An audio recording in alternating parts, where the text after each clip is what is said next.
Halo penonton setia Epikologi. Sebelumnya kita kenalan dulu lah ya. Nama saya Bejo. Di sini saya mewakili seluruh tim Epikologi. Hanya ingin menyampaikan kalau tim Epikologi tuh hanya ingin menyuguhkan video alur film inspiratif yang menyentuh hati.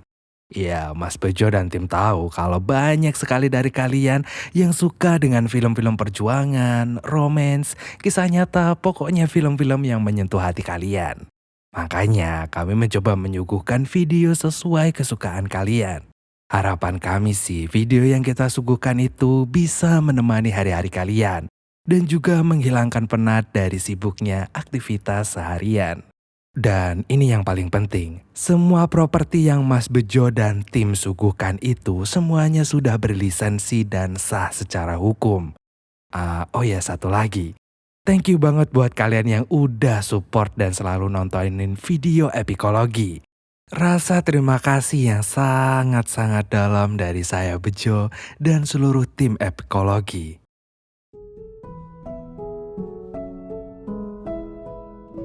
Pria ini bernama Viro Olivetti, sultan playboy yang memiliki banyak barang mewah. Vero sedang bersenang-senang dengan banyak perempuan cantik yang berpakaian seksi. Namun tiba-tiba Vero mendapat telepon dari ibunya yang memberi kabar bahwa sang ayah sedang sakit keras. Vero langsung pergi menaiki pesawat dan teringat memori bersama sang ayah. Always remember, Pharaoh, victory is empty without humility, respect. Vero sampai di kediaman orang tuanya dan langsung memeluk erat sang ibu yang memberitahu umur ayahnya hanya dalam hitungan jam. Vero sangat sedih melihat kondisi sang ayah yang hanya terbaring lemah tak berdaya. Dan sebelum meninggal, ayah Vero meminta anaknya untuk I want you to go far away for a month with no money. Vero awalnya keberatan karena sang ayah tidak memberikan alasan. Namun Vero berjanji untuk menghormati keinginan terakhir sang ayah. Beberapa hari kemudian, Vero meminta asistennya Lawrence memegang perusahaan selama ia pergi. Bahkan Vero menukar identitasnya dengan supirnya yang bernama Cloud. Sesampainya di kota tujuan, Vero langsung melamar pekerjaan namun ditolak karena penampilannya seperti gelandangan. Saat malam, Vero mampir ke sebuah bar dan berbincang dengan seorang wanita yang terlihat tertarik dengannya. Namun Vero membuat wanita itu kesal dan langsung pergi. Tak lama wanita berbadan gemuk bernama Pita mengajak Vero berkenalan dan menginap di rumahnya. Saat di rumah Pita, Vero terkejut karena Pita langsung mengajaknya untuk memadu kasih. Vero menolak ajakan Pita dan dianggap sebagai penyuka sesama jenis. Dan Vero pun akhirnya tidur di lantai, namun suara mendengkur Pita membuatnya tidak bisa tidur.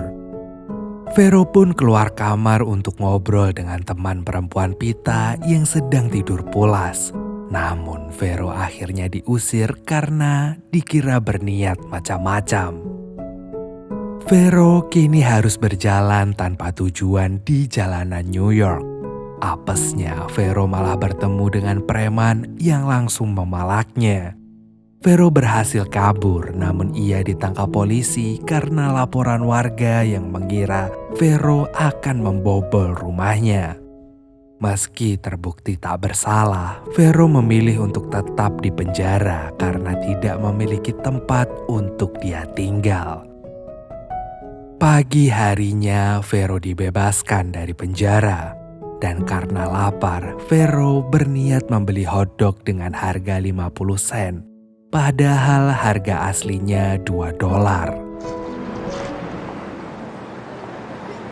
Here you go. So much. What's your name? Angela. Thank you.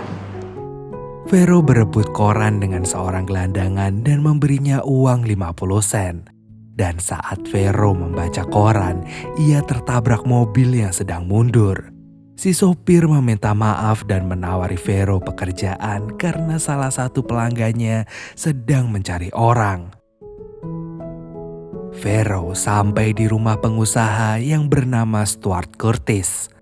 Vero diwawancarai oleh Tuan Curtis dan diterima bekerja sebagai supir pribadinya, asalkan Vero mau melakukan apapun yang Tuan Curtis perintahkan. Saat malam, Vero menjadi pelayan di acara pesta. Vero merasa sangat senang saat melihat bahwa perusahaannya berhasil mengalahkan perusahaan saingannya. Vero disuruh oleh Tuan Curtis untuk mengantar rekannya yang sudah mabuk pulang ke rumah. Di perjalanan, Vero menelpon Lawrence untuk mengucapkan selamat atas kerja kerasnya dan memberikan bonus $5.000 untuk para karyawannya. Untuk pertama kalinya, Vero yang hanya memikirkan kesenangannya sendiri, kini mulai memikirkan orang lain. Perlahan tapi pasti, Vero mulai berubah menjadi pribadi yang lebih baik. Sesampainya dia di rumah Tuan Curtis, Vero dikejutkan dengan istri Tuan Curtis yang bernama Cat.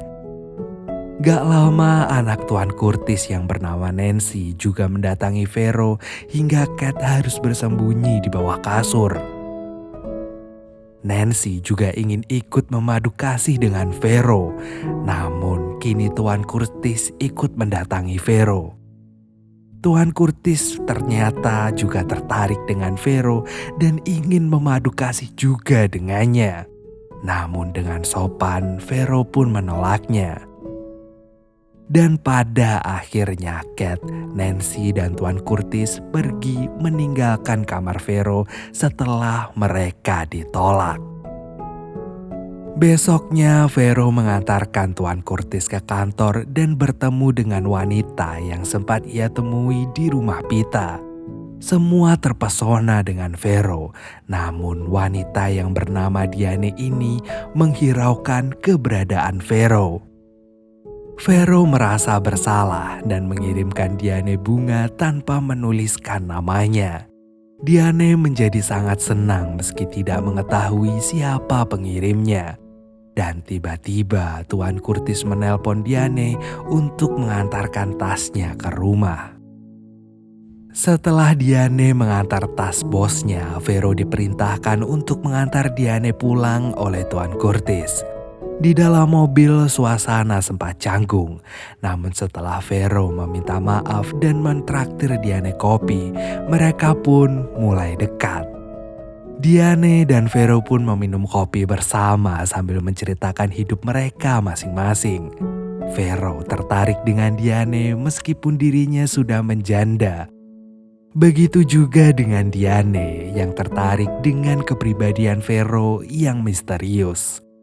Keduanya tanpa sadar telah mengobrol selama 2 jam dan mereka pun melanjutkan perjalanan. Singkat cerita, Vero dipanggil ke ruangan Tuan Curtis. Vero dipecat karena Nancy memfitnah Vero telah masuk ke kamarnya. Vero tak terima telah difitnah. Diane pun membela Vero dan ikut resign. Diane menawari Vero untuk datang makan malam bersama kedua orang tuanya.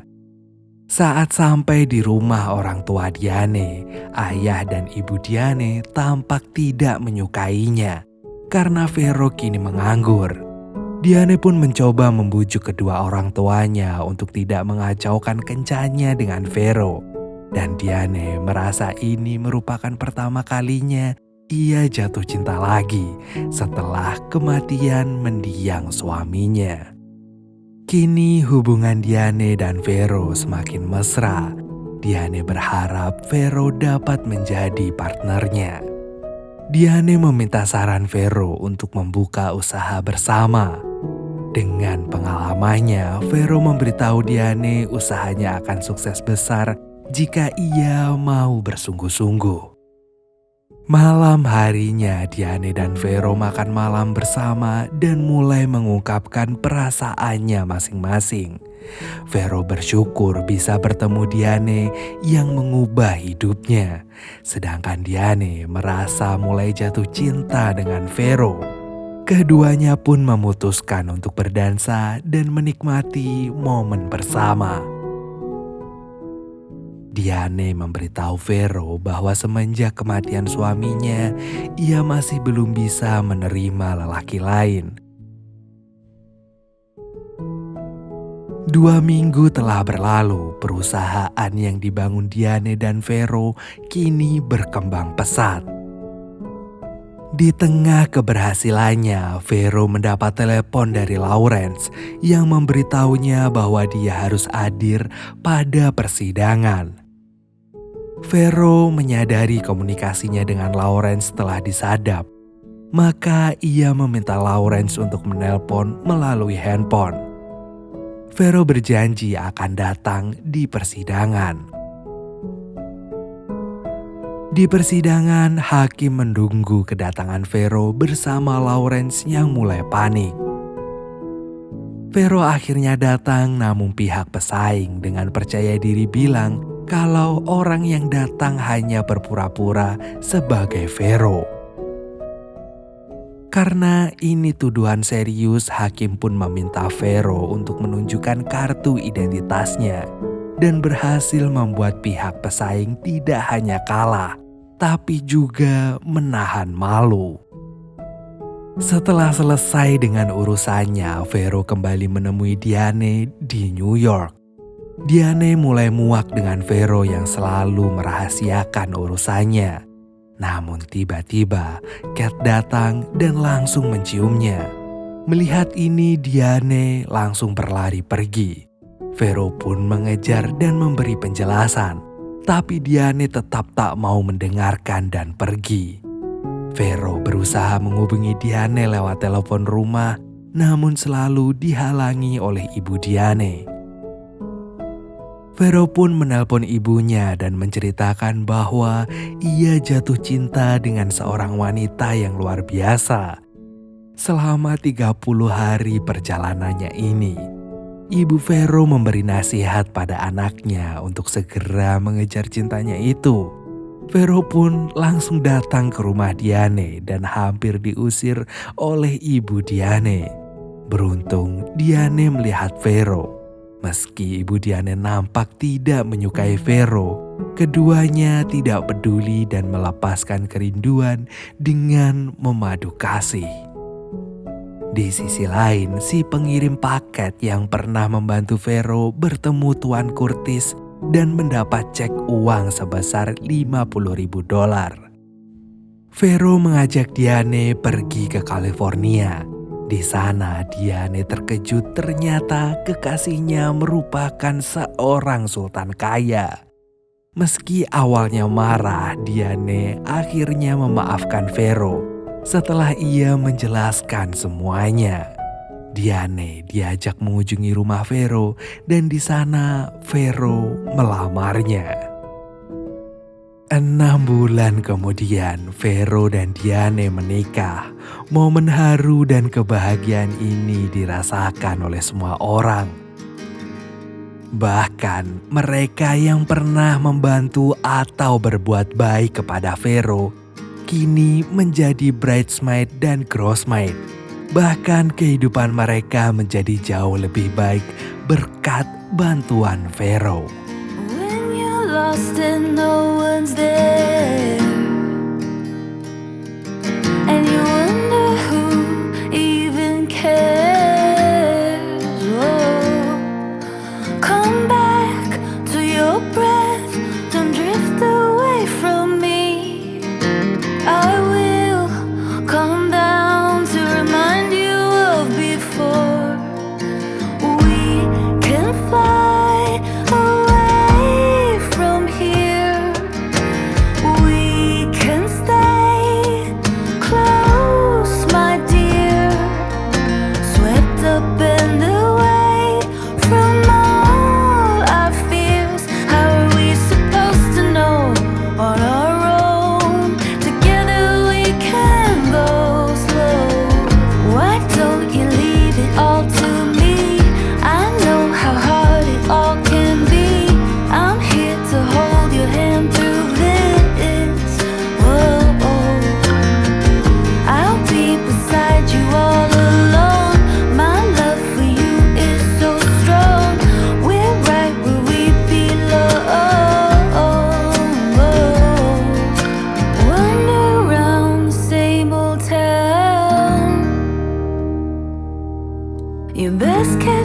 secrets underground. Oh. Your hand on my chest, my heart.